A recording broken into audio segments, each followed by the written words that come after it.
Hi, welcome back to Movie Review Mom. I'm the mom and I do the movie reviews. Thanks for spending a few minutes with me while we talk about movies. My goal is to give you the heads up on filmmaking quality and content so that you can make the best decision for you and your family as to whether or not you want to spend time or money or both watching a specific film. So that specific film that I'm talking about today is called See You Next Christmas. Yep, we're into the Christmas holiday season already. This is a holiday rom-com and it is now available on digital platforms. The rating is not an official rating. In other words, I would give it a PG-13, but it's not officially rated by the MPAA. It's 99 minutes long, and I'm going to give you an overview in a nutshell. I'll point out things I liked and didn't like, as well as offer tips for parents, themes worth talking about, and some recommendations for a couple of other Christmassy relationship movies that I think that you'll also really enjoy.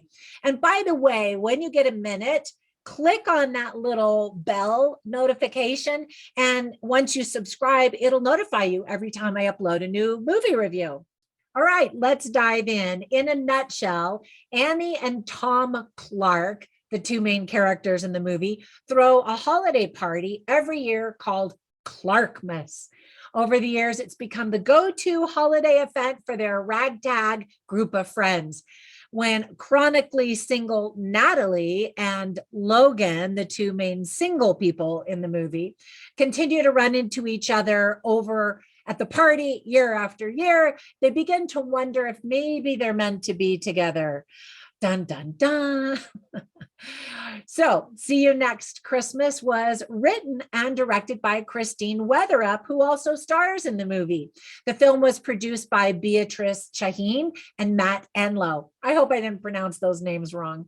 The film stars Elizabeth Guest from AP Bio and Superstore, AJ Meyer from The Heathers, the musical original Broadway cast, and Sneaky Peek. Christine Weatherup, as I mentioned, who's also in Watchmen, Grey's Anatomy, and Bread and Butter, and Vin Vesio, who's in Chicago Med and For the Weekend. Now, some of these names may sound familiar, but a lot of them are going to be new to you. The whole film itself feels like a new indie production with new people in front of the camera and behind the camera. And I always welcome indie type films because I think that's great to get new blood in the industry. So let me point out some of the things that I really liked about this movie. First of all, how wonderful it is to be surrounded by a group of friends to share your life with over the years, truly. And that's really the meat or the dessert, maybe I could say, about this movie is these people have friends. Yeah, they're super quirky and I wouldn't want to hang out with some of them, but they are a group of friends that are there and support each other throughout the years. And that's really special. The movie itself is divided into sections each year that the Clarks throw their Clarkmas Christmas shindig. And so I like the running motif of photographs that they take each year, and then that collection of photographs as you visually see people's lives evolved right there in front of your eyes. I get a kick out of the evolution of all of the friends at the annual party and just seeing what's happening in their lives. For example, it was really fun to watch one of the friends get braces, and he shows up at the party one year with braces, and then the next year he's got the braces off and he's got fabulous teeth. And as the people show up with boyfriends and girlfriends, and then they break up, and just what's going on in their lives with their careers and their families and that kind of stuff. AJ Meyer definitely has an Aquaman vibe going on, I thought. And the female protagonist love interest is Elizabeth Guest. I think she's really pretty and offers a very relatable type of a character. I thought the supportive husband was really sweet, played by Vin Vesio. I hadn't seen him in anything before, and I liked him. He seems just kind of like one of those everyday guys, a good buddy, again, someone you can relate to. And I haven't seen him in anything else, so I'm not sure what other personas he's played, but I liked him in this movie a lot. and I would go to his party if he invited me. He just seemed like a nice guy who was trying really hard. And if you're interested in that electric shock game, the party game that the group plays every year at their party, click down below and I'll give you the Amazon link where you can actually buy it and test it out with your friends. There are a couple of things that happen during the course of that game and how it's used during the party that kind of reveal more about the characters in the story. So I thought that that was kind of fun. Now, there were some things that I didn't quite like about it. And first of all, at the very beginning of the opening credits, there's a montage of both videos and photographs, and some of them are so old. I found myself really squinting to see them. And I don't know if they really are old or if they were trying to make them look old, but it was just a little distracting because the old stuff was mixed in with some more new stuff. And so I found myself kind of going like this, trying to capture everything. There are some amateur transitions in the beginning of the movie, but it actually gets better as the movie progresses. And I don't know if I just got used to it or there was just some improvement in filmmaking quality along the way. I don't know. There are so few characters in the story that I'd actually want to hang out with. However, the first time I met him, I was like, oh, but they become endearing. So by the end of the movie, you're like, yeah, I know that person. I get who they are, and it's fun to see them again once a year kind of a thing. And I think that element of the movie is actually illustrated really well, that sometimes we relate to our relatives like that. Yeah, I only see you once a year. It's still good to see you. And that's enough once a year kind of a thing, but they're a part of your life and your life's experience. And so I liked that element. Some of the characters were very, very annoying, but as they all matured over the years, some of their rough edges softened and made them, like I said, a little bit more endearing.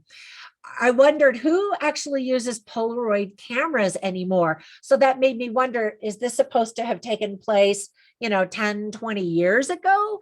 The clothing and the style seemed like it was more modern, and they have cell phones, which of course is more modern that we didn't have 20 years ago, that kind of thing. So I just thought that that was kind of interesting and odd. I also had another questionable reaction, or my reaction about a questionable conversation. Maybe that's more what I want to say, where there's this guy and this girl is interested. There's some definite attraction in the beginning. And then as they get to know each other, they're kind of turned off by their personalities. And at one point, one of the guys sort of bragging that he slept with half of Los Angeles, and the girl's still interested in him. And I guess I'll never understand why a woman would want a guy who's been used over and over again that many times. No judgments, of course. I'm just saying personally, I wouldn't.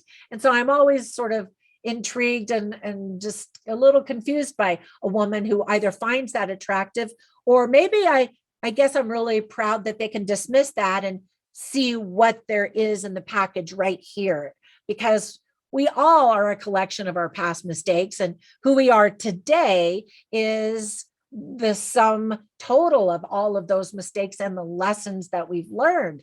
Okay, maybe I'm philosophizing too much, but the protagonist in the movie is a psychologist, so maybe that's what put me in the mood. Anyway, there are a lot of awkward moments. Some people don't like watching that in movies. Some people embrace that. So just giving you a heads up on that. And then there are sometimes things that happen that are super awkward. And I'm like, I would have just walked away from that moment and the characters still stay, Anyway, there's some super cheesy background music, but I really did like the very last song that played during the final credits. It did kind of leave you on a happy note, all is well, things work out, it's Christmas time, life is an evolution kind of a thing. And so I did like that.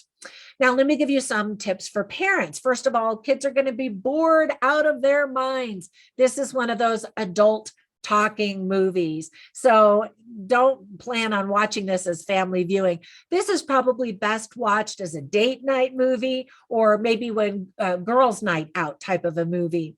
There is a lot of alcohol consumed during these parties. There's talk of unmarried couples hooking up, and one character shows a lot of cleavage. Other than that, it's basically a bunch of adults talking during Christmas parties over and over, and I was going to say in the same room, but actually the location does change. No big spoiler there.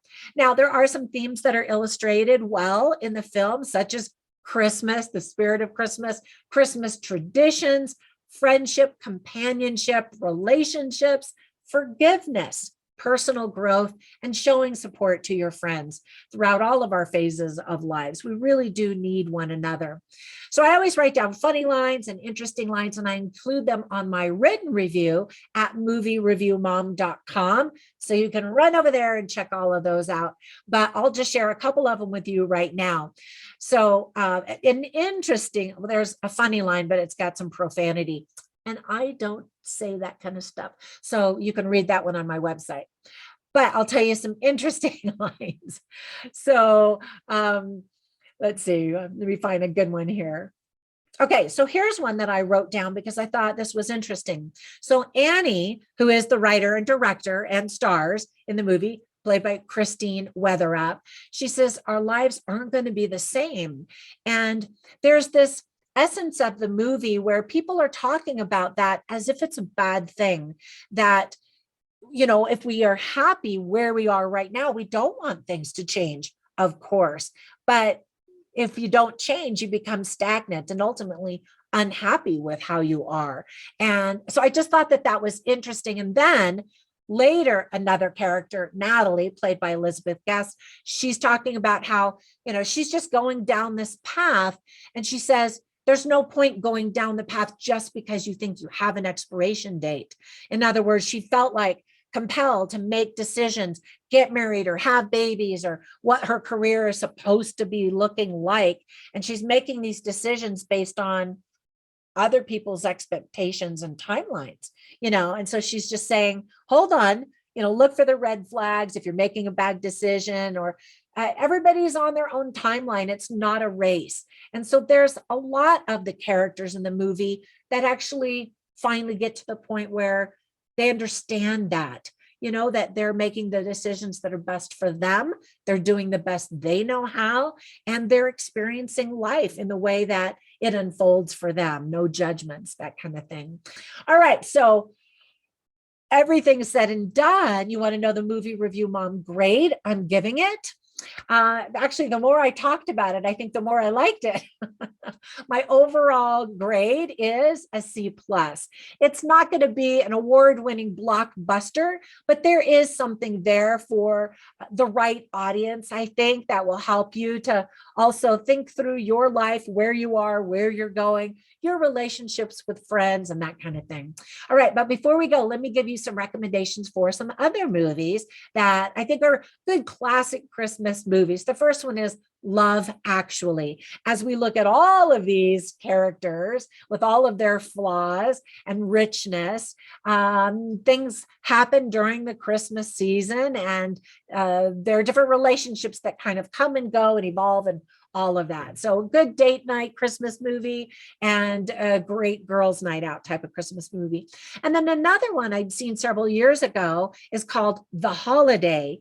And it's got a great ensemble cast. I just watched it again about a month or so ago when I was laying in bed sick and wanted to watch a good chick flick. And it just reminded me how cute it was. And again, some life lessons to be learned along the way in that one. All right, let the Christmas watching season begin.